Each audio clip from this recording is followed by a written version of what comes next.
And you're welcome back. This afternoon, we're talking about the National Cathedral because Northern Member of Parliament Samuel Okudzeto-Ablakwa is questioning trustees of the National Cathedral on why some 790,000 Ghana cedis was expended on organizing two public events, leaving only a paltry 4,000 Ghana cedis in the coffers for actual construction of that building. The minority MP for years now has been leading the charge in demand for accountability on how the state funds are being disbursed for the project. At the start of this week, trustees responded to the MP insisting that the National Cathedral has a transparent financial plan. There's more in the following report. Thanksgiving service was organized to climax a 3-day Bible reading marathon, which took place from the 28th to 29th of December 2022. In his report on the status of the cathedral, the Executive Director of the National Cathedral Secretariat, Dr. Paul Opoku-Mensah, revealed that government has so far paid a total of 339 million Ghana cedis towards the construction of the project. The total amount paid by the government of Ghana to the National Cathedral project is 339 million cedis. This total is made up of the following. 1. Amount paid directly to the National Cathedral Secretariat is 225 million.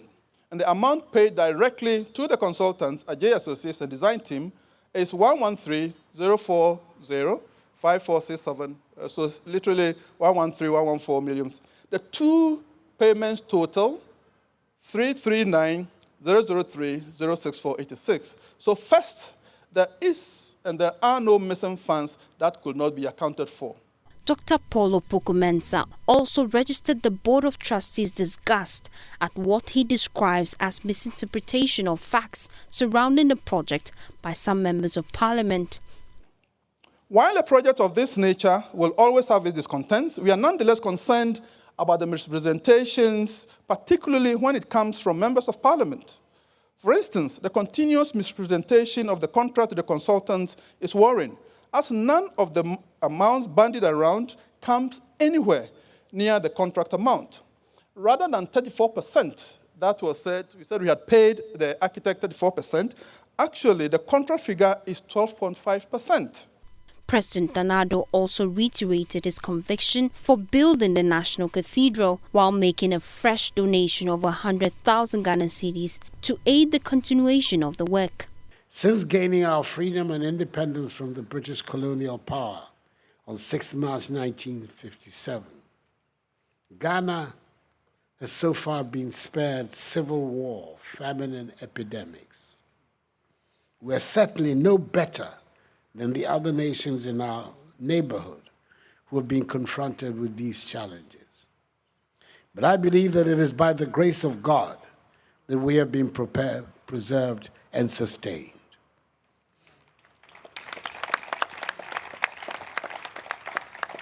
And I end by making a donation of 100,000 cedis to the project, and hope that the Metropolitan Archbishop is satisfied about the concentrated nature of my presentation. Meanwhile, Chairman of the Board of Trustees, Reverend Opoku Oina, is admonishing critics to seek further information about the project or simply keep quiet. People are encouraged to actually contribute. So I think those people who do not understand it, what I do when I don't understand something is to keep quiet, then investigate, try to find out what is going on before I speak on the issue. Now, many people are talking who do not actually understand the project, and I will advise such people to keep quiet. And we have a very good culture in Ghana that is respecting one another. We will ask such people to keep quiet, not to speak against things or especially to abuse even sometimes the elders of the land. I mean, that goes against the ethics and the culture, the various culture of Ghanaians. The 3 days long scripture reading came to an end with a visit to the Cathedral Foundation by the President to have a first-hand view of work done so far. The National Cathedral Secretariat is urging the general public to freely send their little donations to aid the completion of the project by the end of 2024. James Kwesi Aveji's report read to you. Well, so that's how events turned out earlier this week. But for today, not all Member of Parliament Samuel Okudzeto Ablakwa is bringing up a fresh conversation. The MP on his Facebook wall posted what he believes could be a reason for which contractors have left site. Let's bring you excerpts of that comment on his Facebook wall. You have that starting off with a point that after we successfully blocked the 80 million Ghana cedis budgetary allocation for President Akufo-Addo's Cathedral in Parliament, I have observed a spirited campaign by the National Cathedral Secretariat to woo private donors and assure the donor community that it can still meet its ambitious 2024 completion target. The Secretariat's track record gives me very little confidence in that regard. This is a Secretariat that raised the equivalent of 794,990.01 Ghana cedis from its fundraising in the United States of America, and then decided to host two Bible Museum of Africa symposia at Kempinski in Accra, which cost them, guess what, 790,845.27. In simpler terms, the Secretariat's Kempinski expenditure is virtually everything raised from the U.S. fundraiser, leaving only a measly, that's 4,144.74 Ghana cedis for actual construction of the project. Any wonder the JV contractors and then Rebard Limited have long abandoned the site since March 2022 for lack of payment? That's the question Samuel Okudzeto Ablakwa is asking. Fortunately, he's joining us via Zoom here on The Pulse. Thank you so much, Honorable, for your time. Happy New Year, first of all. You're starting off the year with a lot of controversies and many questions for you to answer as well. Reverend Opoko Ina says you need to keep quiet if you don't understand what's going on. We'll deal with that shortly. But how do we, first of all, trust the source of what you've put out there? Happy New Year, Sogah, and Happy New Year to all the distinguished viewers of The Pulse. I would like to, first of all, respond to the direct statements from the report that you carried before this interview from the Marathon Bible reading. First of all, the president says that we have been spared conflict, civil war, unlike our neighbors. I just thought that for the record, our president should be told that Ivory Coast, just next door, President Houphouët-Boigny built a cathedral, the biggest cathedral in Africa and one of the biggest in the world. It didn't stop Ivory Coast from degenerating into civil war. Many years after that cathedral was built in Ivory Coast, as we all know, have had civil war. They've had a terrible, horrible conflict that claimed hundreds of lives. So if cathedrals will prevent conflict or civil war, Ivory Coast, tells us that that really cannot be insurance. Secondly, I listened to Reverend Opoko Onyina in your interview. I respect the man of God very much. He's one of the revered clergy we have in our country. When he says that people should keep quiet, with all due respect, we are doing our work. That is why we are elected to Parliament. My constitutional mandate is to speak out in Parliament. Really, the Parliament, that's what it means. Parliament, the French word. We go there to speak, to debate. We don't go there to keep quiet. And when you are carrying out your constitutional mandate, you see clear breaches, you have to speak out. It's my constitutional mandate. It's an obligation to the Ghanaian people and to those who elected me. Actually, I'll be derelict. And as a Christian, I will let Christianity down and I'll be disappointing the Almighty if I see clear wrongdoing, clear constitutional breaches, and I do not speak up. There are many scriptural verses that urges Christians to speak out, to stand out and be counted, and not, as it were, to join the bandwagon, or when they see wrongdoing, they shut up and allow that wrongdoing to continue. So I respect him, but I respectfully disagree with his caution that people should keep quiet. This is a democracy. Nobody's going to keep quiet. Members of parliament are going to do their work. And you see, all the issues, I was the first to make public releases from the consolidated fund signed by Ken Ofori-Atta for this National Cathedral. How come the Board of Trustees, how come the National Cathedral Secretariat never told Ghanaians until I started serializing documents? Do you think that as a member of parliament, I will have done this country good service if I stumbled on that information? I am in the House. We have not approved an expenditure, and we know what the Constitution of Ghana says about the executive not having the right to dip its hands in the consolidated fund to carry out any expenditure out of public funds without parliamentary approval, and I keep quiet. What would that make me? I will be aiding and abetting. I'll be an accessory of that grand corruption that was taking place. So every single information which we have put out on this National Cathedral has checked out. When I said that 25 million has been released, it checked out. When I said 142 million CDs has been released, it checked out. It was accurate. When I said that 32 million CDs has been paid to the architect, nobody knew that. I put out that information for the first time. It checked out. When I said that there have been other releases, fortunately, at the vote of censure committee, Ken Ofori-Atta reluctantly, remember that when he appeared, he said, oh, he doesn't remember how much. We insisted that he should go back to his office and let us have the detailed breakdown. He wrote to us subsequently, and it emerged that 339 million Ghana cedis. Can you imagine?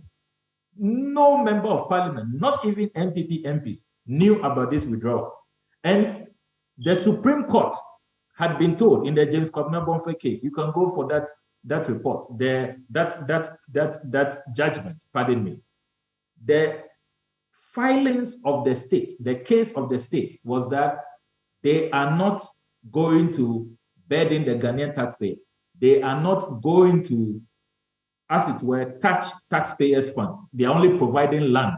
That is what they told the Supreme Court. The Attorney General's case is submitted, and that only the land will be provided. That's the contribution of the state. And then the churches.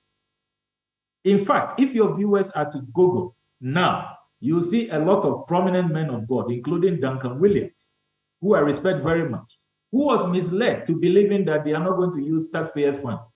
And Duncan Williams said on record, the Reverend Duncan Williams said that they are not touching public funds. The government is only providing land. So this is what we were told. Remember that originally, the president even told us that, look, this is a personal pledge to God. There will be absolutely no contribution from the state, and we are going to rally Christians to build it. So the shifting positions, the deception. I have written to the Public Procurement Authority under a right to information request. The Public Procurement Authority has responded that this whole National Cathedral contracting did not come before them. It didn't respect the procurement laws of our country. And you say that as members of parliament, when we see these things, we shouldn't talk about it. As we speak, even the cost, until a few weeks ago when they appeared before us, the cost keeps escalating. Remember, this project started at $100 million according to the finance minister. Then it moved to 150. It moved to 200. It moved to 250. Is this how we conduct a national project? As we speak now, it's hovering around $400 million. Only God knows where it's headed to next. That contribution of the state that we are being told will be the role of the taxpayer. We are not told exactly in what terms it is. Meanwhile, this is a project which has been adopted by the National Cathedral Secretariat and the Board of Trustees. And if you look at the methodology that they have pursued, it has been the most reckless. Even wealthy nations will not have adopted this methodology. They will have gone to a greenfield, land unencumbered, so that they will construct this even after a national discourse, after it's been agreed that there should be this construction. As we speak, this project started as a personal pledge. There hasn't been a national discussion Parliament hasn't debated whether we need a cathedral now, whether it's a priority now. Don't forget that in June of last year, people make it look as if it's only I or my colleagues in Parliament who have criticized this project. In June last year, the Catholic Bishop Conference issued a statement saying that this project cannot be a priority. The Catholics. The Christian Council also last year, June last year, issued a statement saying that government must come clean, that they are not happy with the lack of transparency, the lack of accountability. These are facts. So I come back to the methodology. A nation that is struggling, that cannot pay NAPCO workers, cannot pay school feeding caterers. You can't buy textbooks. You say you don't have money to solve our problems with potable water, with bad roads. Now, you adopt this approach where you demolish judges' bungalows, you demolish the passport office, you demolish the scholarship secretariat, you demolish Thompson's, the IT firm, you demolish Waterstone Reality, a luxury apartment complex. They are in court now demanding judgment debt of 120 million Ghana cedis because you haven't been able to compensate them. You demolish the Judicial Training Institute. I mean, so insane.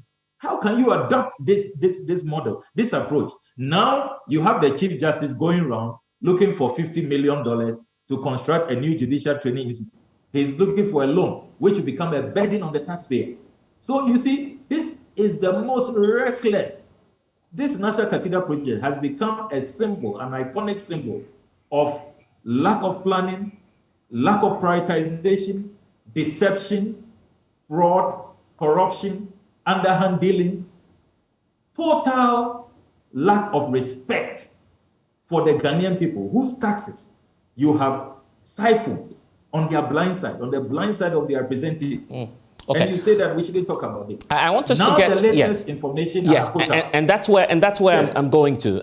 My question to you earlier was about the source and why Ghanaians should take you seriously when you claim that just on 2 public events, over 700,000 Ghana cedis was expended.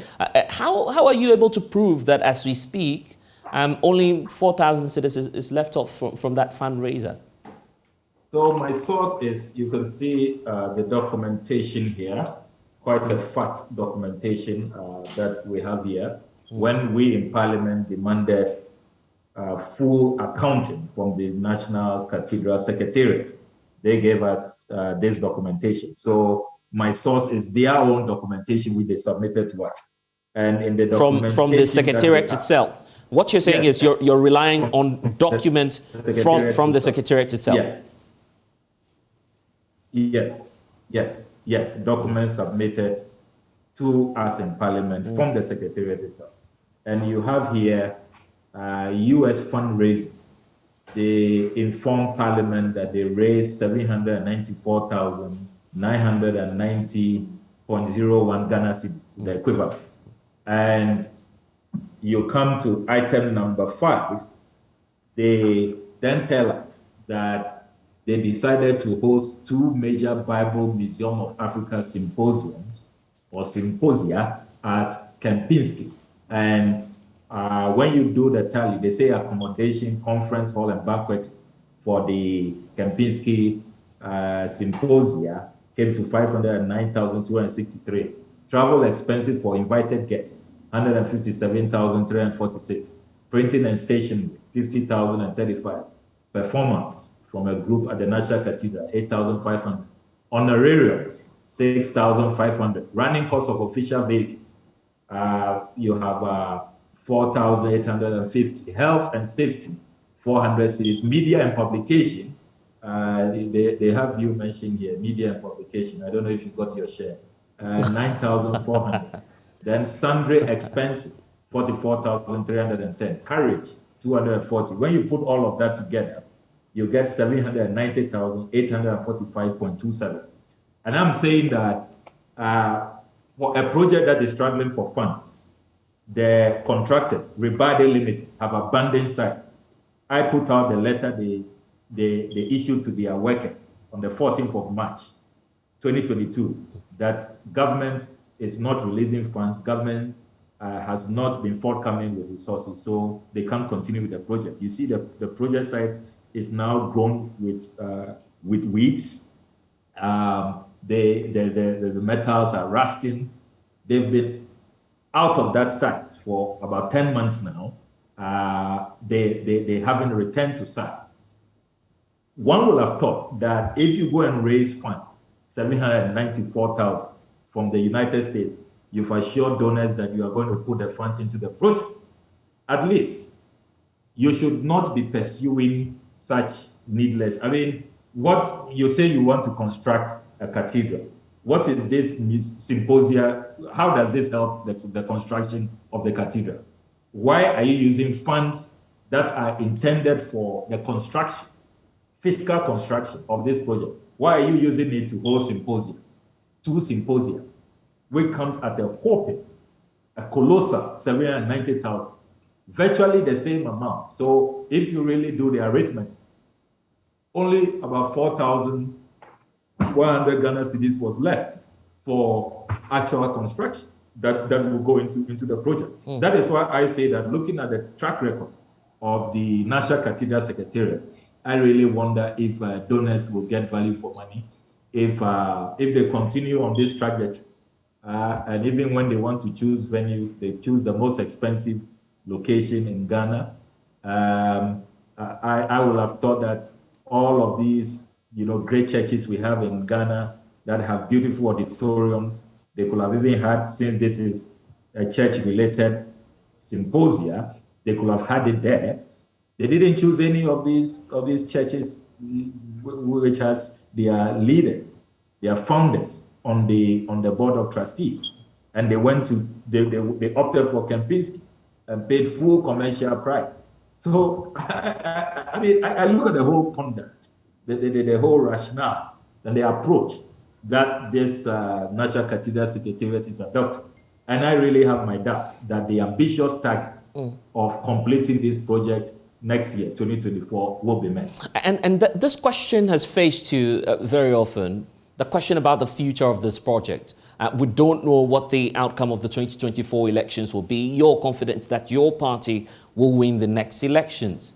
What's going to be the future of the National Cathedral under, say, let's take, for example, an NDC administration? And that's why many have asked, to what end are you doing this advocacy? So let me be clear.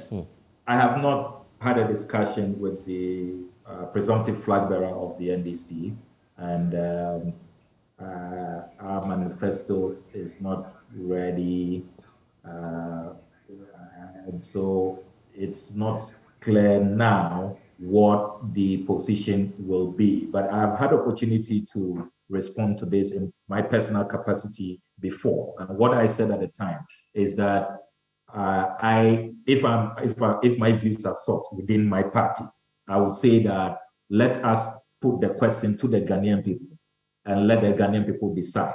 I think that, look, this is a project that it is being said now that it's moved from the president's personal plate to God to a national project.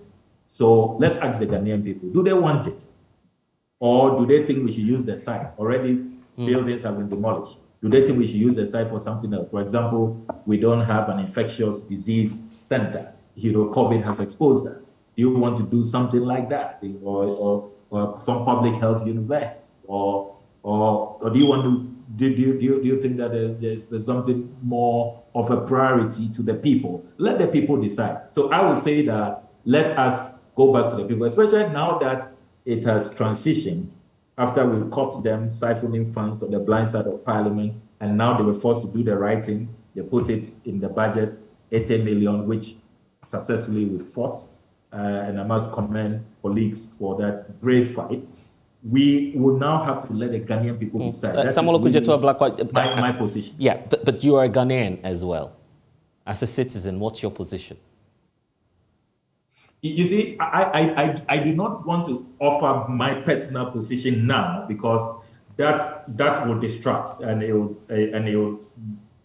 make me appear as though I'm not a team player. I would want a party position. Let's have a discussion within the NDC and then also let's bring in the Ghanaian people. Okay, I was talking about. Okay, I am yes. doing this in the spirit of transparency, the spirit of accountability. I don't want people to even say that, oh, okay, all along is because he probably doesn't want the Lost Temple built, and that's why he's been doing this. I don't want a distraction.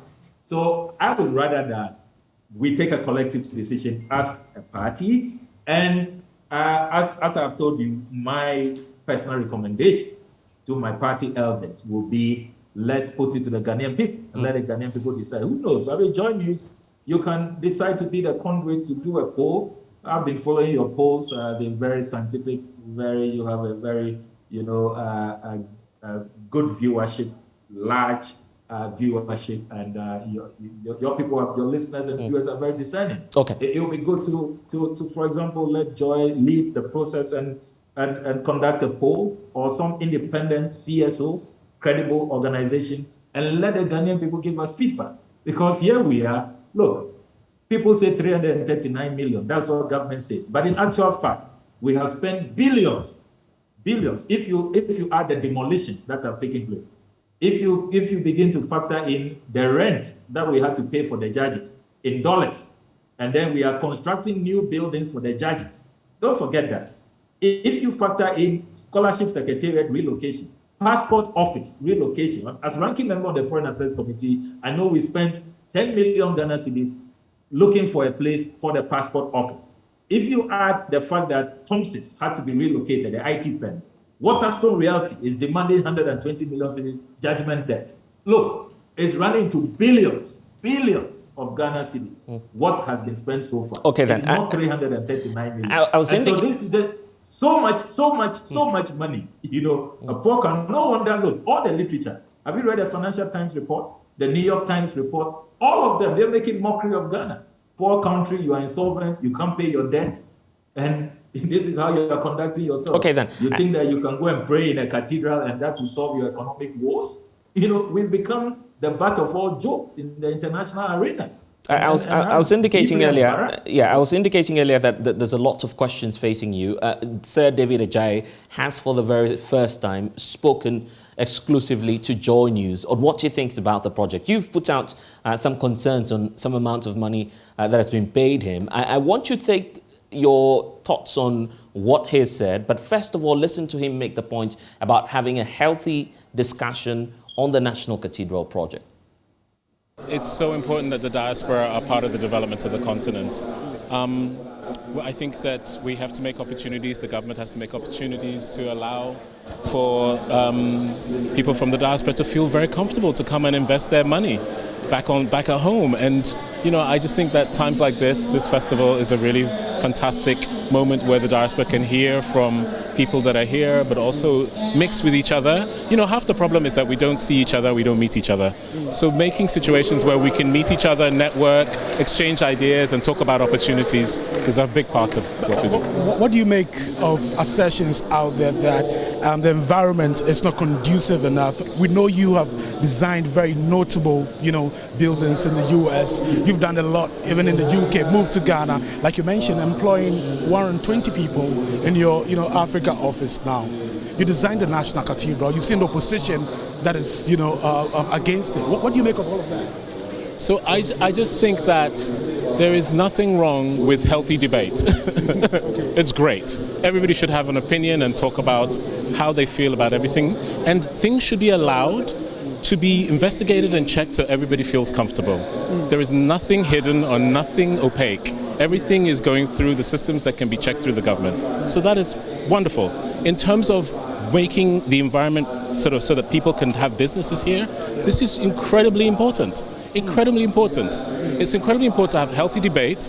It's incredibly important to have healthy discussions and interrogate things. What is really sad and boring is when people just make accusations based on anything that is not actually investigated. So fake investigations are just really reflect badly on the people who are investigating. So that's my opinion. You think people are making baseless accusations? I think that all the information is in the public realm, and actually people are ignoring to look at the information. And they're saying things that are counter to what is actually out there. in the public realm. But finally, before you go, what do you make of calls for the project to be discontinued? Okay, I can't talk about this. This is not what I'm here for. Okay. Okay, so you've heard him. He believes that a lot of information that some of you are putting out there is not accurate.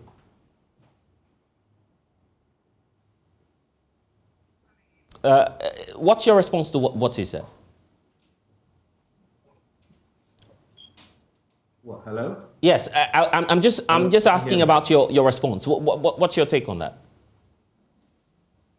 Yeah, so clearly he doesn't respond to the specifics. We have raised specific allegations. First of all, the amount of money that has been released for him, it breaches even the Ministry of Works and Housing's own policy.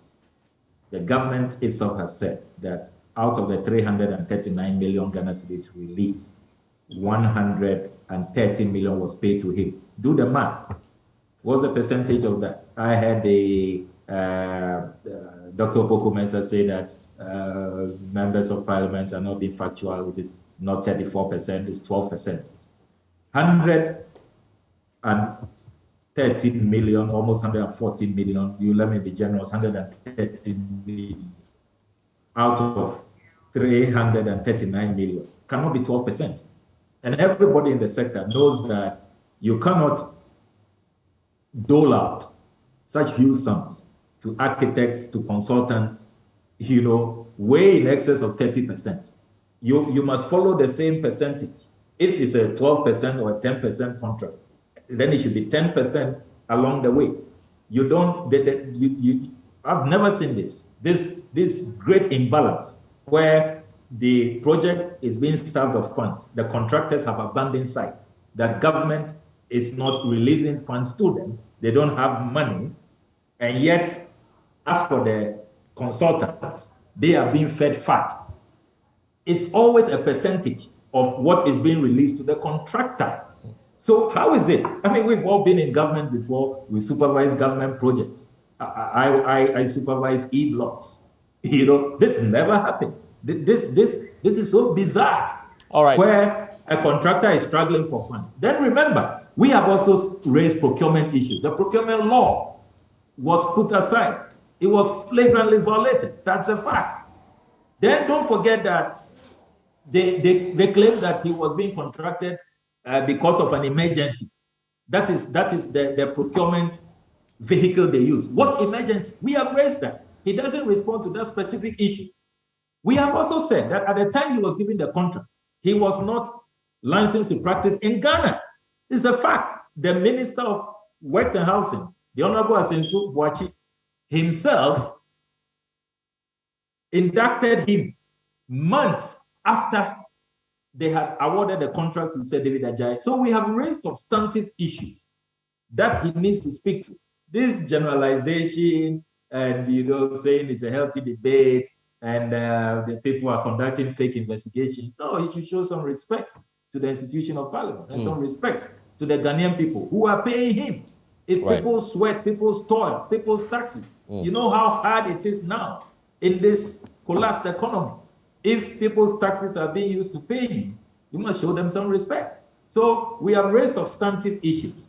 He should respond to those specific issues. So far, he hasn't done that. All right. Unfortunately, we've run out of time. There were some other issues that would have dealt with, but we'll do that sometime when, of course, we have you in studio. I'm grateful for your time here on The Pulse. That's Samuel Okudzeto, Ablakwa Northern Member of Parliament. Well, this afternoon, the Office of the National Chief Imam has taken a strong exception to, of course, a lot of issues that are happening in the Christendom. Of course, the allegations by the head pastor of the Glorious Word Power Ministries International that Sheikh Osman Nur Sharibu to seek spiritual protection from him. In a statement, from the Chief Imam, the Reverend Isaac Ozu Bempa actually claimed, some of the claims he's making are untrue. That's from their side and should be dismissed completely by all well-meaning Ghanaians. I just want to bring you excerpts of that statement before we get to the conversation. It indicates that the attention of the Office of the National Chief Imam has been drawn to a number of publications in which Reverend Isaac Osu Bempa of the Glorious Word Ministries International, is alleged to have made some remarks considering the considered to be disparaging to His Eminence, the National Chief Imam Sheikh Dr. Usman Nuhu Shaributu. The statement continues to indicate that in one of these remarks, Reverend Isaac Osubempa alleges that His Eminence and, quote, other leaders consult him to look into their destinies. He then refers to his earlier false prophecy about His Eminence and asks the following rhetorical questions. Do you know what went on between the Chief Imam and SIC? I'm not really getting the indications there. But beyond that as well, when I was in his bedroom, do you know what went on? These were some of the comments that Reverend Isaac Osubempa is quoted to have said. Then it continues to read that we wish to state that all the claims of Reverend Isaac Osubempa contain no iota of truth, but represent the figment of his own imagination. Undoubtedly, His Eminence is a champion of interfaith harmony and peaceful coexistence, but he does not seek protection and prosperity from charlatans on the pulpit. As a true icon of faith, His Eminence is guided by the divine words that Allah is sufficient for any person who relies on Him. And the statement goes on to say that we further observe with dismay the photograph that accompanies the irresponsible publication given to give Reverend Isaac Osubempa's fiction a semblance of veracity. It is significant to mention that his photograph was taken when Isaac Osubempa came to actually apologize to His Eminence for the false prophecy that threatened national security about 2 years ago. Ideally, the photograph only shows how His Eminence tolerated and extended a hand of reconciliation to a provocateur. We therefore do not expect the photograph to be used as an instrument of further provocation against the personality of the Chief Imam. And the statement is quite lengthy, but let's get more on this. Joining me in studio now is spokesperson for the National Chief Imam, Sheikh Arimi Al-Shaibu. He's joining us here. Thank you so much, sir. Happy New Year. It's good to see you. Many happy returns, sir. Yeah. Thanks for the wishes of the season. Right. I wasn't hoping to start off the year with you on this conversation, but be it as it may, that's what we're coming to meet. So let's start off with the words you used in that statement. Describing a man of God as a charlatan is quite hard, you agree? Well, let me confess that I'm not the author. All right. Anyway. I serve on the National Peace Council, so anything you don't want to be too harsh on some of these ones. Anything I do is well guided, Mm-hmm. and I actually represent the Chief Imam there, whose spirit I very much understand. Right. But I think maybe a bit of communication gap happened. That's why that release came up. Because just with the emergence of the story, I began some behind-the-scenes work. Engagement. Yeah.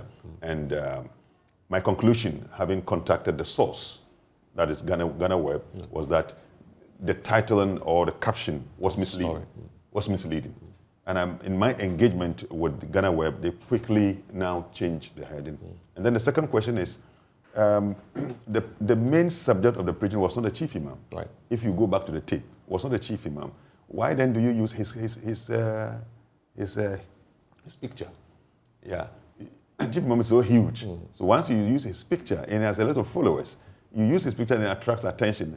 And then worsen the situation is then you use a misleading caption. Then you generate a certain heat from the Muslim community. And let me just find out this. What was the Chief Imam seeking to correct by putting out this statement? Yeah, I think in my view, I mean, one is to raise caution, especially to the independent churches whose practice mostly is to prophesy, sometimes using his image. Yeah. I have seen... Oh, people do that? Yeah, I have seen on YouTube. On YouTube, I have seen, personally, I go on YouTube, I've seen on YouTube where not Reverend Osubempa, but others have used maybe some report and you found that Chief Imam's image is put there together with others, and then when you listen to the presentation, it has nothing to do with the Chief Imam. And that we find denigrating desecrating a personality of somebody that we hold in high esteem, somebody who the nation holds in high esteem as a national asset. And I think it's something, for me, that is the relevance of this whole press release. It goes beyond Reverend Owusu-Bempah to all others who, because of Chief Imam's meekness, openness, open to everybody, he's a very traditional leader. He is not like you and I who believe in formalities. Right. If you decide to even put formalities, he will not agree. I mean, because and he opens his arm to everybody. That's why he is adversedly, overly accessible to everybody. And I think that this is to send a caution. Yeah. There's the issue about extending another invitation. You've done that in previous times with the said man of God. Is the Chief Imam willing to engage them on this matter again? Knowing the type of person he is, every day, Chief Imam will be prepared to meet any religious leader. Just in the Christmas season, the whole Christian Council paid him a courtesy call. And they brought up issues, especially on some of this nature, that whenever they happen, he hopes that, using our wisdom and the spirit of religion, we'll be able to really do something about it and address it without allowing our stability, to be undermined. I mean, issues of such nature were raised. And Chief Imam was very at home with those requests, those recommendations. So anytime, during the first time, when he made the, prognostication, he came, Chief Imam opened his arm to him. Chief Imam, from his inner chamber, Owusu-Bempah was the first person Chief Imam confronted with open arms and embraced him and made him to sit closest to him on that day. I was the one who was present there. And before Chief Imam came, he had stepped out, and Owusu-Bempah and his elders entered. So they had to wait for him a bit before Chief Imam entered. Right. And when we were going to meet the press, Chief Imam held Reverend Owusu-Bempah's hand like a small boy. And that was to send a signal that as I hold him by the hand, if you touch him, you touch me. That was a signal. And he led him to the press where we all sat and had this thing. Some of the conversations that went on, I think I need to put this in public. Right. Chief Imam said something on that day, that any such events, when they take place, have the wisdom of God behind them. And it takes somebody, a mystic of his nature, a spiritual person, to talk this way. Right. Yeah. So in other words, he didn't even see anything wrong with what had happened. But he told everybody there that any such incident, when they happen, they have the wisdom of God behind. And he said, if this hadn't happened, I wouldn't have met Owusu-Bempah. That's what the Chief Imam. Right. That is what inspired. Originally, Reverend Owusu-Bempah didn't want to even say a word. So what Chief Imam said inspired him. And he sought permission a minute to say it. And what he said was, he has now appreciated the depth of Chief Imam's wisdom. And on that day, he had adopted Chief Imam as his father, whom he shall be consulting from time to time. And for many who are not vexed in the teachings of Islam, well, I'm not, is the practice impervious to prophecy, the teachings of prophecy? No. I mean, we don't call it prophecy, but probably revelations of God. Okay. We have something we call God takes away the veil from your sight. In our Arabic term, we call it kashf. And we have what we call ru'ya. Ru'ya is to have a dream about a future occurrence or something that portends, something that could happen. Those things are there. And they are there for those who have prepared themselves to be able to go through. So you believe in prophecy? Or yeah, we believe in prophecy. That somebody can be spoken to by God. And one of the things that we believe, dreams. So we have the story of Joseph in the Holy Quran. Right. That who saw a dream, right. and the king who dreamt, and the prophet of God, came to give interpretation to that. So we believe on the basis of our own religion.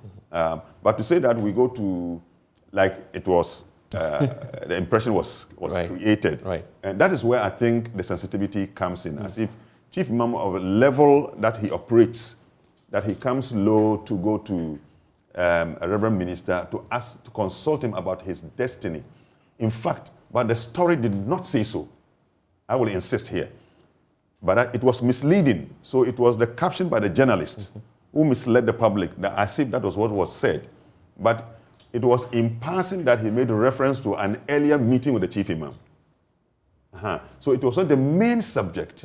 But be that as it may, the fact that there was no need to even make reference to the chief imam, and you made it, then you attract some of these. So it's only a matter of caution. So what we did was to talk behind the scenes. And that is what I began doing. I spoke to the office of Osibempa, the church, and I was also speaking to the Ghana Web for us to get this. And you are a man of many hats. You equally deal with the Peace Council, and you speak for the chief imam. The fear is you are trying to avoid any form of reprisals again, just as we witnessed when, of course, the earlier incident happened. How are you talking to your members, people who subscribe to your faith and may take this on and be bitter about some of the experiences in the past? My earlier reaction, because others have sent me the thing on my phone, and when they do, they expect certain reactions. Quick reactions, and one that will also be tough. To show that these things, we take complete exception. Of course, we take exception to it. But matters of public and matters of religion and the way that we operate in this country, we are very, very careful not to react in any way that gives rise to conflagrations in the country. And so our message usually is that, take your time. Let me authenticate this. Any time I have received any information from any media house about a certain thing against the Muslim in which we are expected to react, I do not react immediately until I have authenticated. An example is the Wesley Girls case. My first question was that, are we sure that's exactly what the woman said, what the headmistress said? I was interested in that, because that would be the basis for our action. Did she actually say what has been told? Apart from the action, finally, when we met, we noticed that no, that was not exactly what the woman said. So because of that, we are careful, and I think want to use this occasion to educate our public that, look, there's a text of the Holy Quran. Okay. And this must guide us. He said, if the mischievous, and I'm using this word mischievous, comes to you with an information, he says, seek clarification. Seek clarification. Lest you react in hatred to the one who does not deserve your hatred, or you act on ignorance. Right. This is a Quranic text. This is a Quranic text. So it means that any information that comes to us warranting any action, first step is to seek authenticity, seek confirmation. Right. If you have not exhausted avenues to establish this, you don't. So that's what's guiding you. You are equally asking the IGP to do something about some of these pronouncements. Should we get to the IGP on this? Well, the churches are already complaining that you're cracking down on religious freedom. It's as though you're giving, the go-ahead to the IGP to do more, when, of course, some of these churches are complaining. What's the expectation from the Chief Imam as to how you want the IGP to come in at this point? Like I said, I'm looking at general import, because I did not author that letter. Generally speaking, any matter that has to do, because already the IGP has already given sound a word of caution, which, from my angle, I agree. Even though I also want the IGP, the law, to be cautious not to traverse into areas of religion, so that religious rights will be abused. But where actions of religious persons, not religion, where actions of religious persons seek to violate the law or to destabilize a country, the law must take its course. And I set an example of a Muslim. If I begin to behave like Sheikh, for example, and I'm the leader of the Boko Haram, or I'm a supporter of Boko Haram, and I come together and I preach Islam in the fashion that they do, anyone who does so, my view is that he must be arrested. The law must take its own course. Because that fashion of Islam will destabilize our country. And so do I expect that any Christian who, in the name of crusade, for example, and you can imagine, during the time of this Wesley, you had some of the very, very, very ferocious things that were said, warning Muslims and so on and so forth.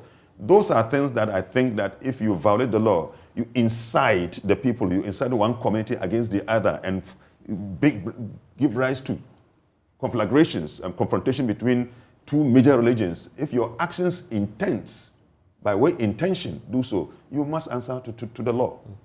Not that when you are worshiping. After worshiping is our terrain. I mean, nobody enters there. But if actions of religious people undermine law, undermine the peace of a country, undermine security, who says the law cannot take? Islam is a religion that abides by law. And one of the texts says that, and so did we put you on a pattern of law. So therefore obey the law and not follow the whims of those who do not know. So the Sharia itself is law. So we believe in law as a religion. That's why our everything is ordered. So anything that has to do with law, that will not infringe on our right. But even as we do so, we want to live in peace. And I insist that Islam wants us as Muslims to live in a good relationship.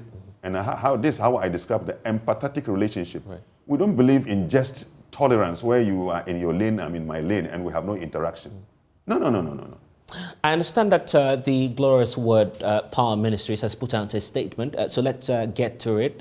So I come back to you, Sheikh. And SEPs indicate that the attention of the church has been drawn to a press statement from the Office of the National Chief Imam, Sheikh Dr. Usman Nuhu Shaributu, dated the 4th of January 2023. Now, the press statement refers to some publications in which the General Overseer of the Church, Apostle Dr. Isaac Osubempa, is alleged to have made remarks concerning the Chief Imam, which the Office of the National Chief Imam considered disparaging to him. Then it goes ahead to say that Apostle Dr. Isaac Osubempa is alleged to have remarked that the National Chief Imam and other leaders consult him to look into their destinies. To begin with, the press statement arises from a misleading and false article published on the website on the 3rd of January 2023 with the caption, Chief Imam, other leaders visit us to look into their destinies. That's according to Osubempa. And then the statement goes ahead to say that our attention was drawn to the misleading caption and false article on a website in the late afternoon of 3rd January 2023 when an official from the Office of the Chief Imam by name, and he's here in studio with us, Sheikh Arimiao, spokesperson to the National Chief Imam, called to inform the office of the church of the publication on the website and sought to ascertain its veracity. Going forward, of course, we explained to Sheikh Arimiao that the caption of the article was misleading and the content littered with falsehoods. We urged the spokesperson to listen to the statement himself and form an independent opinion of the remarks of Apostle Dr. Isaac Osubempa. We wish to state emphatically that Apostle Dr. Isaac Osubempa has not at any time claimed that the Chief Imam visits him or consults him to look into his destiny. So that's the statement from the church. And you're saying that, well, you've listened to that tape yourself. Yeah, you feel that, I had an engagement with them behind the scenes. And what's your independent opinion as they are asking you to form? Yeah, my independent opinion is that the report was misleading. Was misleading. Right. Because from the day one, when I read the caption and I read the body, I noticed that it was misleading. Right. However, there's the part that he made a reference in passing to his name. Earlier visit the Chief Imam, and that he has had some close engagement. Sheikh, we'll be wrapping up, but I want to find out from you, going forward, do you intend to engage the Christian bodies? You were talking about how they visited the Chief Imam later last year. Do you intend to do some interstate collaborations just to check some of these activities going on? Yes. And I think one of my proposals, which because I serve also on the Peace Council, right, is to really suggest that probably some of those members of the independent churches, for example, will have to have some engagement with them, especially some of these prophecies and the use of the Chief Imam's image, usually around this time, which can generate, some kind of controversies. And we hope that they will abide by some of the recommendations so that we keep the peace of this country. Already our economy is tottering, we are struggling hard, our security, we don't need this kind of thing at the beginning of the year. We don't need this at the beginning of the year. It's the start of a new year. Maybe a message to your, of course, people who practice your faith and people who follow the National Chief Imam. What's the message for this year? We've heard from so many religious leaders. Some say it's going to be a year of difficulty. Some say it's going to be a year of financial turmoil. Some say it's going to be a year of victory. I don't know what your message is and what you have to share with your followers. No. We, with the passage of every year and the ushering of every new year, we rather think more universally about time and how it passes and what time means. Those of us who are alive, we've lived for 365 days just within a twinkle of an eye. What did we do? The minutes and the hours and the months of 2022, for example, how far did we go with what we must do? Because they brought us opportunities within which we should be able to do things. Did we leave things undone? Did we waste? Did we waste those hours and minutes of 2022? How do we hope to make it up from here? Secondly, we must all the time, those of us who see God at the center of our equation, we must always have hope. Regardless of whatever the situation we are going through, nobody is chewing grass. We wake up in the morning and we are able, our country, nobody, visitors come 12 midnight, they are able to walk around. So let's have hope. Avoid over-politicization of issues. Everybody must put his hands and his shoulders to the wheel.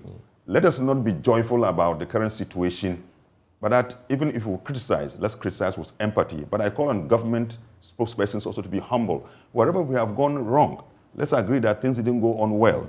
So when we can combine this, then we look into the future with hope that as the years roll by, and young people must also be very careful with their lives and understand that God gives us time for a purpose, and they must use the purpose to guide their life. And I'm grateful. That's Sheikh Karim Yao Shaibu. He's the spokesperson of the National Chief Imam. You're watching The Pulse. We'll return. We'll talk about illegal mining. It's up again in the news. It's unfortunate, distasteful, and an attempt to influence the ongoing investigations into illegal mining activities of Akunta mines. That's the opinion of a Catholic priest and some governance experts on President Akufo-Addo's comments, which certainly exonerates the mining company of any wrongdoing, at least for now.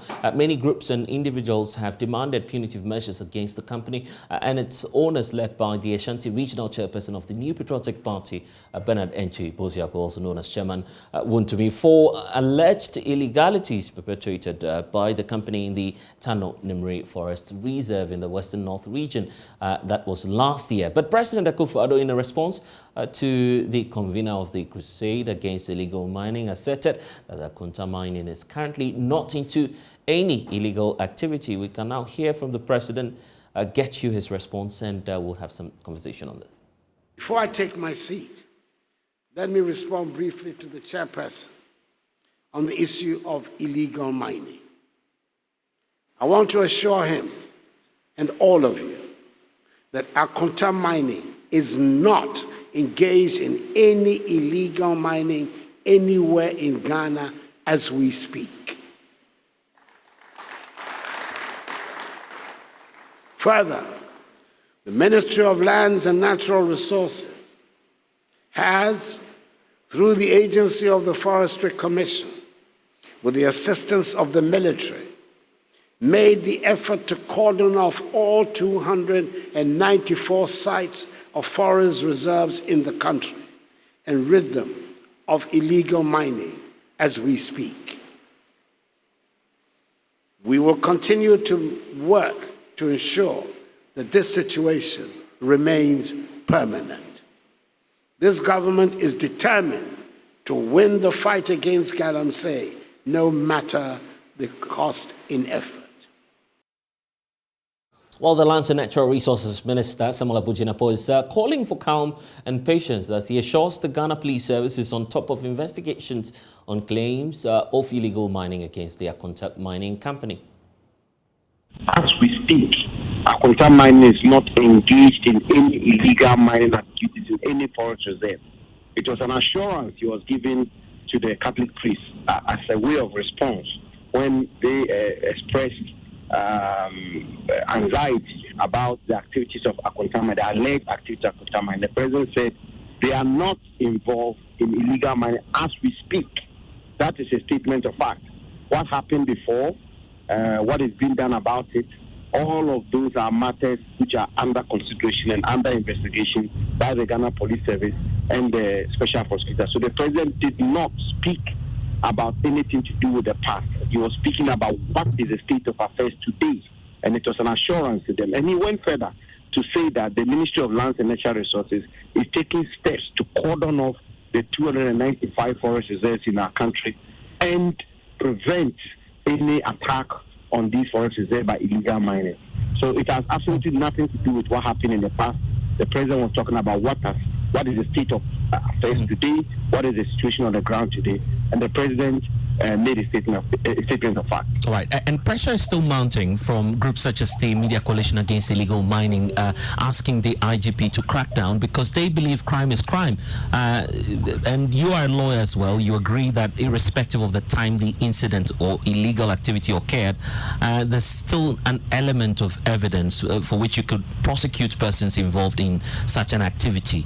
So you agree that irrespective of how long the activity may have taken place, you still have a chance to prosecute individuals involved, correct? I'm on the same wavelength with whichever outfit which calls for crime to be punished. I mean, that's the only way we can come to grips with this issue of illegal small-scale mining. People who are involved in it must be punished, which is why I'm particularly excited by the judgment of the Circuit Court by imposing a hefty fine on illegal miners today. We are fully committed to prosecution and fully committed to punishing people who engage in illegal small-scale mining. As I just indicated to you, this matter is squarely within the four corners of the Ghana Police Service. They've been collaborating with my office. They've requested for some documents and some information. We provided all of them to them. We're cooperating with them fully.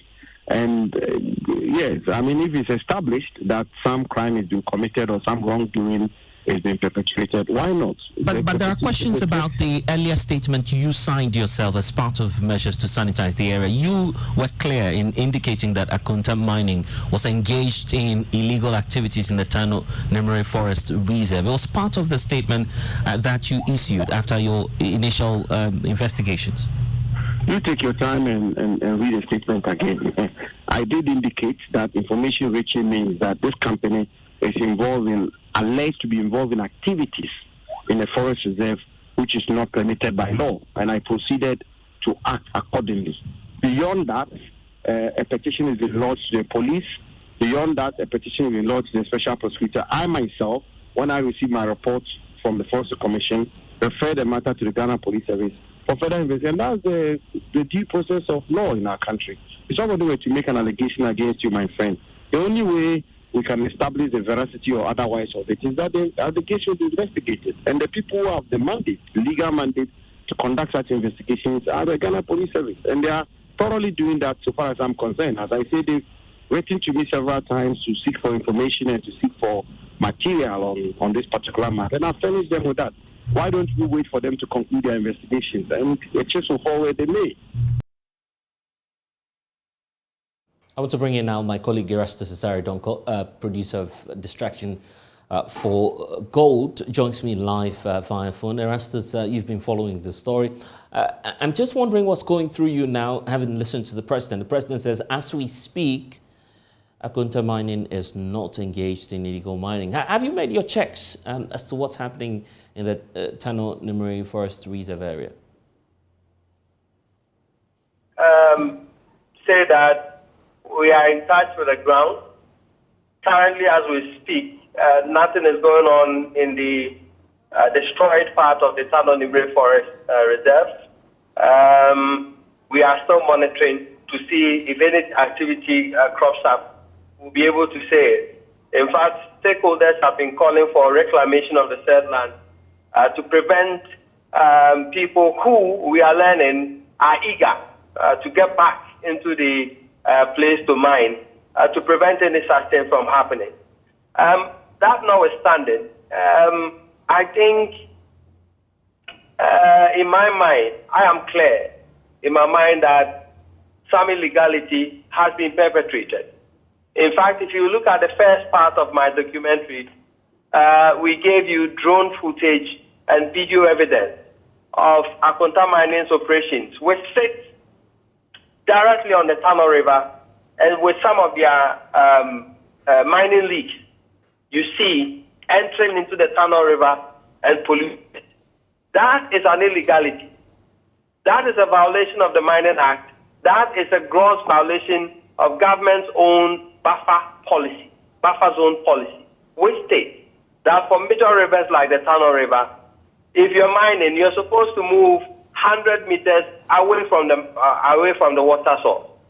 And for other streams, depending on your operation, 50 meters or 25 meters. If you look at the drone footage and you look at the video evidence that we gave you, clearly there is a gross violation of government's own buffer zone policy and the Mining Act. And then the Tano Nimre invasion. We have video footage.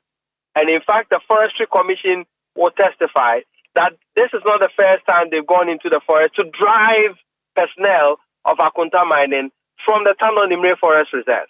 We have video evidence where you see the manager accosting officials who seized their equipment and were returning with the equipment, and they decided not to allow them to take the seized equipment to wherever they were taking them. They were in the forest, and the Forestry Commission tried to drive them out on 2 occasions. We have video evidence of their mining equipment in the forest doing active mining. And so let not anybody deceive themselves into saying that no illegality has been committed. Perhaps, maybe, that is what they want the public to see.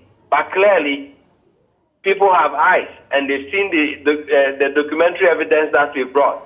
It is up to the security agencies to now do their own checks, go further than what I have done, go to the Tano Nimre Forest Reserve, go to Samra Boy and speak to the youth who have on so many occasions attempted to drive Akunta mining from the forest themselves. Do you see do you see the president's comment as a reassurance or something that calls for a deeper analysis? I would say it's a detraction from what he seeks and what his government has proposed to do. If you say that I put my presidency on the line to do something, then clearly you are poised for it. Your body language, everything is clear. In this instance, we are seeing feet dragging, nothing but feet dragging, because the persons involved are very close to the party, and these are people who are close to him, and so, well, you are not seeing the kind of action that goes with, I'm putting my presidency on the line to fight this. Because when you put your presidency, your power, on the line for something, by now, hairs will be rolling. By now, people will be seen acting. People will be seen going on the ground. And when the expose came, nothing was done for weeks. The company was in there still mining with impunity until we piled pressure, and that they decided now that they were going to move their equipment, and they allowed them to move the excavators branded in Akunta mining insignia out of the forest into their own yard. That is not what the kind of body language you show if you really wanted to fight something. So I would say that I'm not surprised, because all along, the president, the lands minister, they have not even shown, they have not mentioned my documentary, they have not even made reference to it, that, okay, we've seen this, we are grateful for the evidence you provided, we're going to work with it.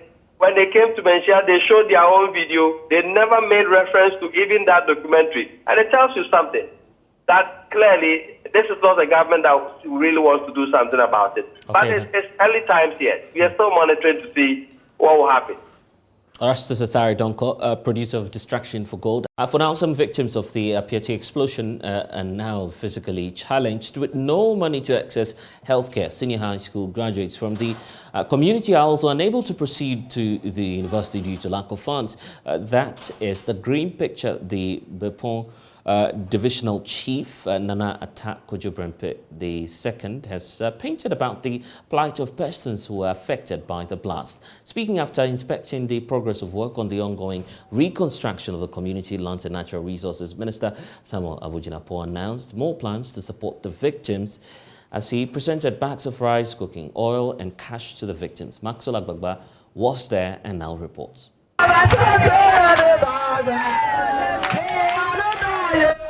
It is less than 2 weeks to the 1-year anniversary of the disaster.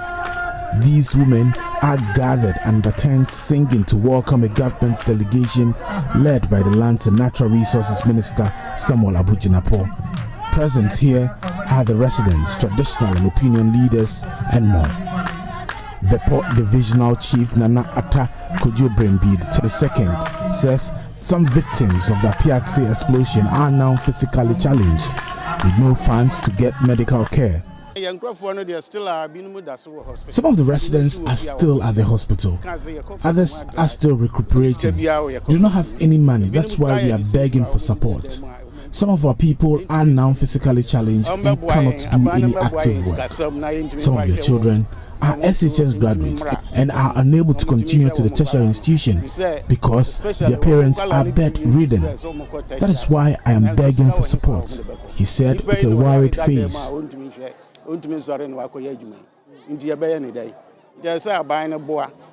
Minister of Lands and Natural Resources Samuel Abujinapo announced more plans to support the victims. He said government is committed to rebuilding the community and restoring the lives of the residents to what it was before or even better. I must say that I'm very happy and excited about the progress of work.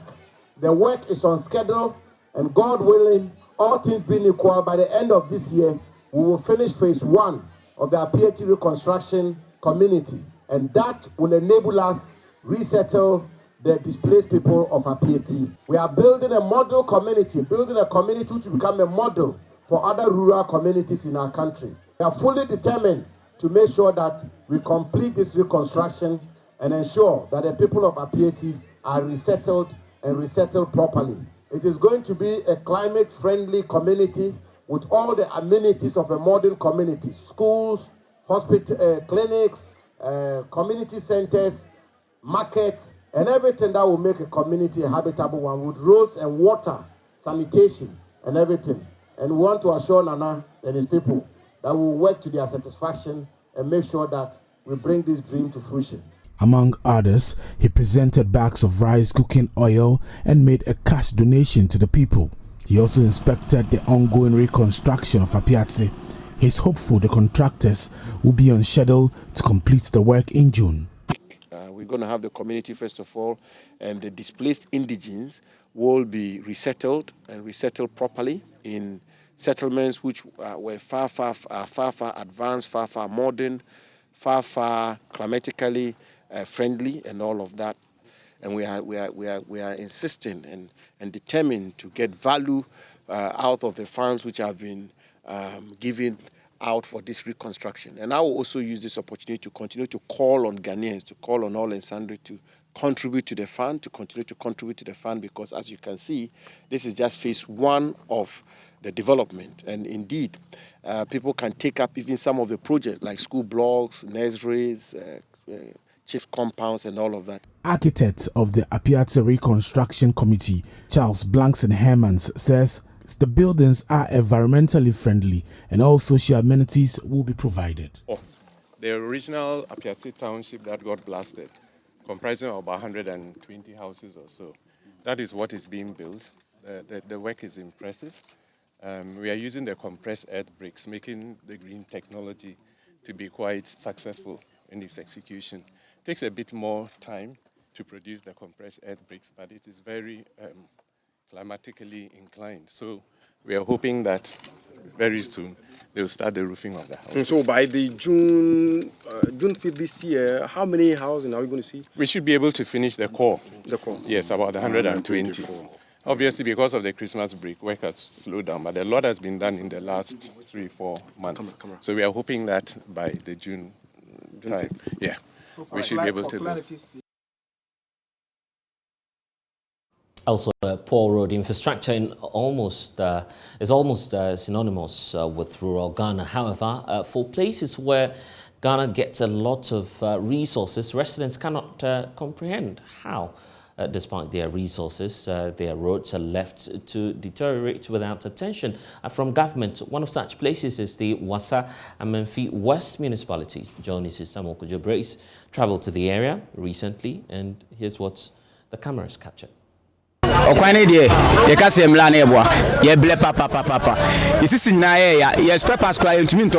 A frustrated taxi driver in Asankragwa speaking to me about the impact of the poor nature of the Asankragwa Bordia Road.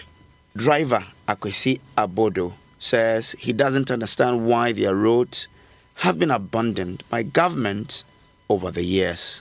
Ye koko enam kwenso samates for enam kwenso ye kwenyina sese o ja sese koko se Ghana se wasa no ye ne wasa particular se ye ne yenka ho a mumye hu kwan baba so ye de koko ni etimba no ebe ye chance ye koko ni etimba ene ne manyina gina wasa so nenso ne wasa hwe kwan body ha kakra tu asenkwa ma se tumi blessa ye ka etumi ye ta papai ye socks na sese passengers for nyina ma se obedu fe kwa no hwa ho week.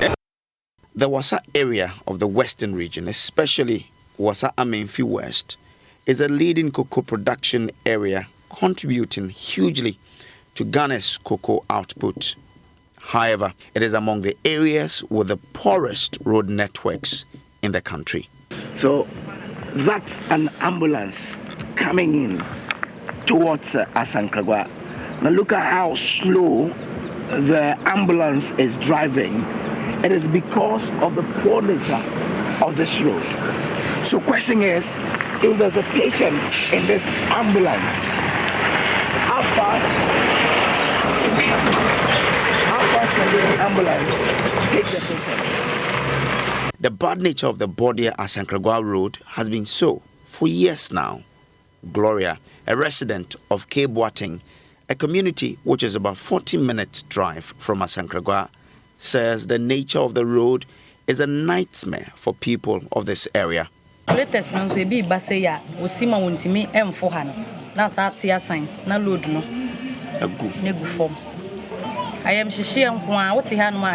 say Kebedu is a driver in Asankragwa. He says the roads have been heavily impacting on their vehicles. Ye kwan de no kranya me anum emwaye ye no ye fa kwan so aye bre afi ye to pass na endu na wotwe na ya zo ba pai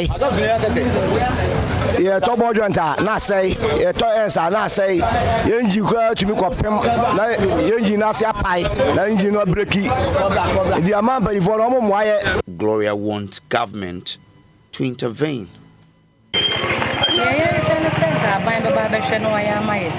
This Hanum say no cast nature moi, Otomadi or Mutimi Bon soon buso. A be one man, a son say Hanning into motors Nenam Han, a day could be the baby raga muma. Oh, yeah. Your best rest on Barbara no Mabaya. Driver Akwesi Abodo is appealing to the Ghana Cocoa Board to construct their roads with a Cocoa Road initiative. Wasane ne mana ye ne wodo wasase no ebo Ghana mo na so hwe kwan na so yesuku ye bibia ne enso bibia na bia ekwan bia no wa papa ndi asemba voice Cocoa Road no so mo ya omo mo oh ye me ati say ye mpanyimfo pa oda Cocoa no kwa wasa France ya ndi o meboy wasafo yi o meboy wasafo na wasan so ekwan entumi ya bi Cocoa Road so mo ya o nya bi mo ayan so ya na me driver ni o fa ni ban wo adwuma ma me ni ho hwe me de ekwan no na beboa ama me me busu anzo anasem na me yire mo ze twa yire ma na be ko adwuma se e spare pass asese be de nyeska kofi officer ndi kwan de and di abo ye ne wasa de ye bre o ye kwan. Driver Kebedu says if government doesn't intervene, they will advise themselves. Ya border ya ye demonstration still almost all over yama so ye wu hwe afedi omo te say mo de ama contract aso ya hwa o ma di banifo no mo aye yes I kan hu demonstration dia and ye be na wotwe yama ka bia free Asankragwa enko border na bogo so na kropon.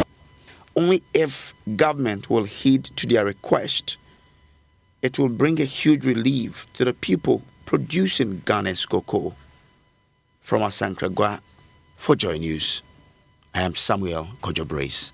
The latest on the education front, the Ministry of Education has directed the University of Ghana to implement the Parliament's approved 15% increase in fees. According to the ministry, the University of Ghana has imposed some 37% on the fees for students for the 2022-2023 academic year, contrary to the directive of the ministry at a meeting organized to resolve the matter between the schools involved and the ministry.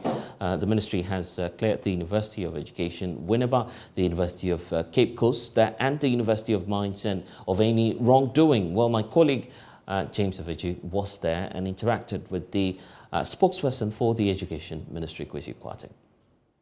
Let me say that, I mean, against the backdrop of the fees buhaha, as to whether or not the universities has indeed implemented the right amount of fees that was approved by Parliament, it is against this backdrop. That is why this meeting was held today, where the Minister for Education had to intervene and make sure that the ministry does not only enforce the directive of Parliament, but of course we also have to go beyond that and make sure that there's indeed compliance on the part of the various universities. So what happened today was that we met the universities in question, referring to UCC, UMAT, Winneba, and then University of Ghana.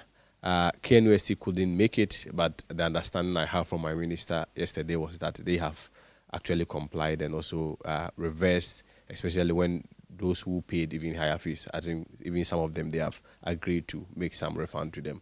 So today, with the 4 universities that have just been mentioned, all of them agreed to comply, except University of Ghana, which is saying that they may have to consult their council before they are able to comply. But of course, I mean, clearly, I'll come back to the University of University of Ghana, but with the 3 other universities who were here, UMAT, UEW, as well as UCC, what exact percentages have they implemented respectively? Yeah, like as earlier indicated, the law is very clear. The Fees and Charges Act specifically provides for Parliament to make such how do you call it? Make such arrangement. And of course, if you look at this year, for instance, Parliament agreed that only universities are expected to increase fees not more than 50% of what was charged last year. And so the higher they can go is 15% of the 2021-2022 academic fee. So essentially going for the 2022-2023, you may have to just refer to the previous year's fees and then add 15% to it. So largely, I mean, that was where the contention was, whether or not the universities were going to comply. But today, all of them agreed that they are going to charge 15% of what was agreed or approved last year. And so essentially, that is how the meeting went. If you look at University of Education, for instance, theirs was even quite below. It was around 14.98. So basically, the threshold is that you are not going beyond 15% of what was charged last year. So essentially, 3 of these universities, referring to UCC, UEW, and that of UMAT, they on spots comply with the directive. If you look at University of Ghana, for instance, currently they are charging around 36-37%, and which is going beyond or usurping the law, and that cannot be the practice. Of course, if we expect any other institution not to comply by the law, it is not a government institution, and I'm not sure the expectation is that the Ministry of Education will also watch that happen. So the minister has given a very firm directive that University of Ghana should go and make the necessary changes, comply with parliamentary directive, and communicate same to the public. University of Ghana is saying that the decision may have to be looked at their council level. So it's only fair and proper that indeed we give them that space to also consult their council. But let me hasten to add that at no point will council decision override what parliamentary decision, especially when that parliamentary decision is backed by law. And there is an act which specifically provides the framework upon which such regulations and arrangements are made. All right. So they have, in a communique earlier, been justifying their position. They say that for the past 4 to 5 years, they were supposed to make an increment of 5% in 2019, which they have postponed. They postponed again in 2020 because of the COVID-19 situations and its financial implications. And that is what they have implemented on the 13th of December, while Parliament communication came on the 16th of December. And so that is why it looks like they are not implementing the 15%. Have they indicated that position to you, and what was the ministry's response to that? Okay, so to verify any claim and the consistency with whatever claim that has been made, one of the tests that you have to use is the logical consistency of the claim. First of all, how did the other universities able to implement same directive if indeed the communication from Parliament was late? So you have to balance that. University of Ghana is not the only university in Ghana. There are other public universities. So the communication was done same day for all universities. So how were they able to implement this? Again, does that mean that your checks indicate their position is inconsistent? I am saying that when somebody makes a claim, I mean, that is a general view and a general perspective, and you want to verify the validity of such a claim, one of the tests that you have to use is a logical consistency of the claim. You have other public universities that obviously were also waiting for Parliament and whatever communication that will come through JTech to them. Indeed, all of them were able to effect whatever changes. So how come University of Ghana is giving a reason, even though it may, I mean, people may even argue that it's not necessarily a reason, but it may be an excuse that for them the communication came late. So how did the other universities hear it and was able to implement it? Beyond that, if you look at their own documents, I mean, their fee schedules, you realize that even 5% that they were talking of has indeed been implemented, and you may do the mathematics for yourself when you analyze the data that they themselves has provided. And so that for what they are saying cannot be sustainable. Indeed, the law is very clear. I'm not sure any institution, any individual, whosoever he may be, may have the liberty to vary the law. This is not just a parliamentary decision, but a parliamentary decision backed by a law. And the law provides framework upon which such arrangements are supposed to be done. So on what basis will anybody say that for him, Parliament said this and they elected to do what is lower? That is a very subjective approach to implementing or adhering to the law. I'm not sure the law is implemented on the basis of subjectivities and people's discretion and their opinions. The law is the law. Okay. And so if University of Ghana elects that for them they want to charge lesser than what has been approved previously, it's left to them. But what is most important is that Parliament is saying that you are supposed to charge 15% of what you charged last year, and essentially they can't go or vary that directive. Indeed, if University of Ghana is saying that, well, previously, I mean, they were not charging or they undercharged, you cannot use a figure that you configured as a charge, because the charge is what indeed the students paid for. You cannot say that for us we were expecting to charge A amount and we change it to B amount. So for that matter, today we are at liberty to charge the configured A amount, where in reality, I mean, was never the case. Okay. Now, as they have gone back now, have they given the ministry any timeline as to when they would communicate the position of council to you? Oh, I believe that University of Ghana wants to resolve this thing, same as the Ministry of Education. I am not of the view that they will indeed want to drag this thing. The council know better than myself. I mean, the men centered on the council knows the position of the law and they know the right thing. And so we have to give them the liberty.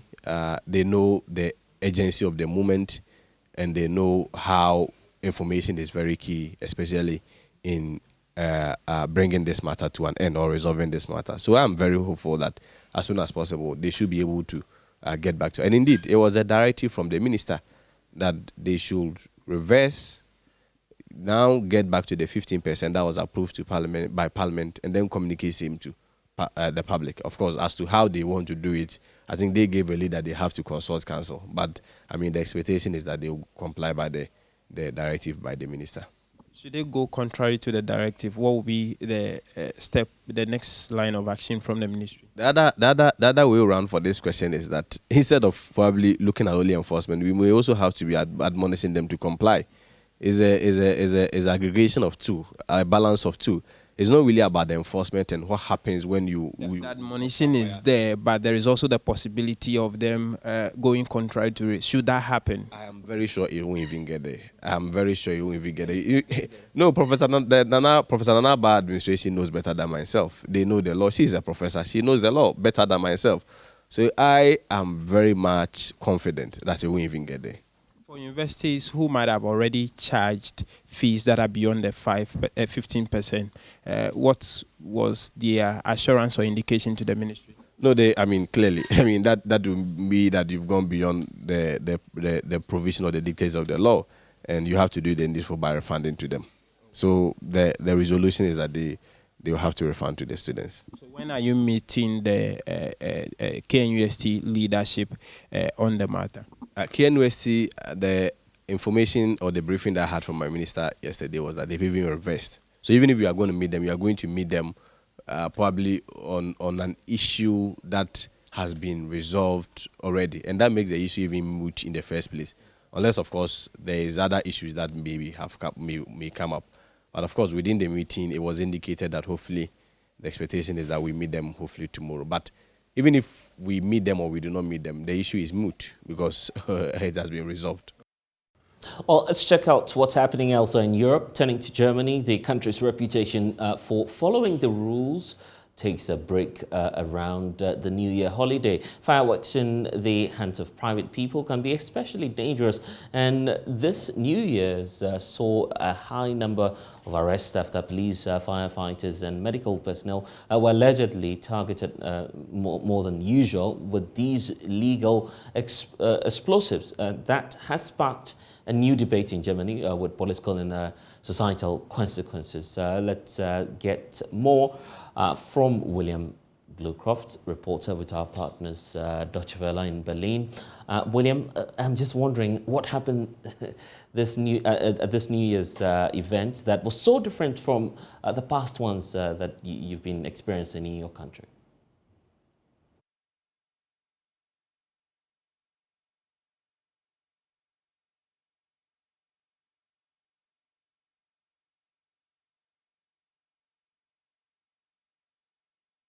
Right. Well, first of all, we should keep in mind that New Year's in Germany and specifically in Berlin is quite a wild time because fireworks are legal. People really love them. People of all kinds, families, even with their kids, they go out to the street and they fire off pretty powerful fireworks, pretty powerful explosives. And every year there are injuries. Hospitals see burns, see, missing hands, missing fingers, people who use these explosives and these fireworks inappropriately. And of course, alcohol is often involved in New Year's, and that can be a very deadly combination. But this year what we saw was dozens of police, of firefighters, medical personnel who have been called out for various reasons on New Year's Eve, getting actually targeted by groups of people in Berlin, but also around the country, in cities all around the country, with fireworks. And again, this happens sometimes on New Year's, but this year was particularly bad. In Berlin, almost 160 people were arrested, according to Berlin police, many more in other cities, and that is far higher than in previous years. And now political leaders, sociologists, community leaders are asking themselves, why? What happened this year that made things so much more dangerous and so much more aggressive? About the effects and the consequences. Well, there's been a nationwide debate, of course, particularly fierce a debate here in Berlin, but all around the country. There's been a number of aspects. First of all, this is not the first year that people have called for a ban of fireworks. People say, that there's economic impacts, there's health impacts, there's air quality impacts to allowing average people to go out on the street and fire fireworks into the air, sometimes at each other, sometimes at people's apartment windows. That is just irresponsible to allow this to happen. Despite these calls, fireworks bans have not happened, especially not in Berlin. This was the first year without the corona regulations, so people were allowed to gather and were allowed to party. So there was a bit of extra oomph there, you can say, a bit of extra energy, perhaps. People excited to be out, people a bit extra aggressive. But then there's also the question of people who feel lost in the system, young people, especially boys and young men. The mayor of Berlin this morning was talking about how that is very much a problem that the social and political leaders need to be addressing, that people don't feel this kind of aggression towards the state, towards authorities. And I'm just wondering, why is this about more than just an out-of-hand celebrations on a single holiday? Well, there's been a nationwide debate, of course, particularly fierce a debate here in Berlin, but all around the country.